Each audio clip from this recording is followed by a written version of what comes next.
Lumos. Bonjour à tous et bienvenue dans cette nouvelle vidéo analyse.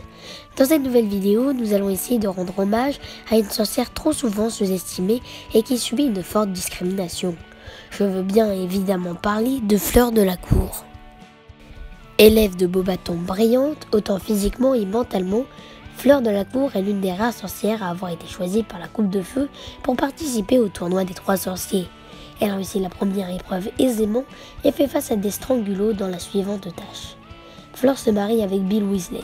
Elle se bat contre de nombreux mages noirs puissants pour protéger Harry et se bat à la terrible bataille de Poudlard.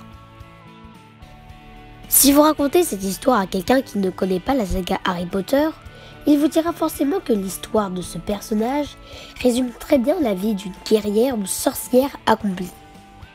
Mais malheureusement, dans le livre 6 et 7, Fleur est surnommée Flurk et est considérée comme une personne ignorante, stupide, ayant un esprit méprisable, misérable, en tout cas d'après les Weasley. Toute cette discrimination est donc due à quoi? Ça semble plutôt logique. C'est son physique, sa beauté, qui est totalement jugée. Mais si c'était vrai, si les Weasley avaient raison depuis tout ce temps? Mais heureusement, quelqu'un leur donne tort. Il s'agit de Ginny Weasley. Ginny explique entre août et septembre 2012 dans le livre fanfiction Les Sorciers. Finalement, la personnalité de sa belle-sœur l'intéressait bien plus que celle d'un homme politique ambitieux, même si sa femme l'appelait par son prénom. J'ai mis du temps à le comprendre, admet Ginny. Mais c'est sa manière de rappeler qu'elle est autre chose qu'un joli visage et une séduction irrésistible. À sa place, je tenterais plutôt de dire des propos sensés, soupira Harry. Je pense qu'elle a mis en place de tactiques de diversion parce qu'elle n'imaginait pas être assez intelligente pour détourner l'attention de sa beauté par des traits d'esprit, analysa Ginny. À moins qu'elle ait essayé, mais qu'elle n'ait pas été écoutée. Elle a donc fait le choix d'en rajouter dans le cliché de la ravissante idiote.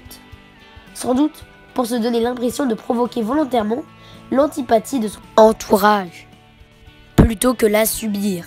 Une sorte de vengeance contre ceux qui s'arrêtent à son seul physique. Harry songea qu'elle s'était très efficacement vengée des femmes Weasley au début de sa relation avec Bill.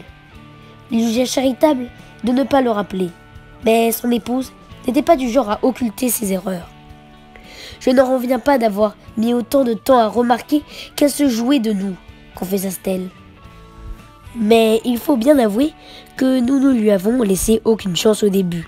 Par contre, dès que j'ai cherché à dépasser mon antipathie et à la traiter correctement, elle a très généreusement tiré un trait sur le passé.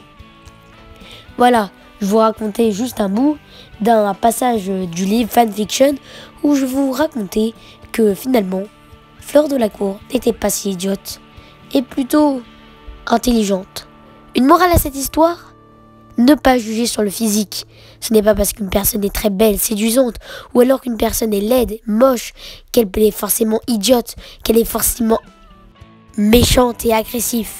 En tout cas, j'espère que cette vidéo vous aura plu. Surtout, n'hésitez pas à vous abonner, à liker. Moi, je vous dis ciao pour une prochaine vidéo. C'était juste histoire de rendre hommage à Fleur de la Cour. Ciao, Nox.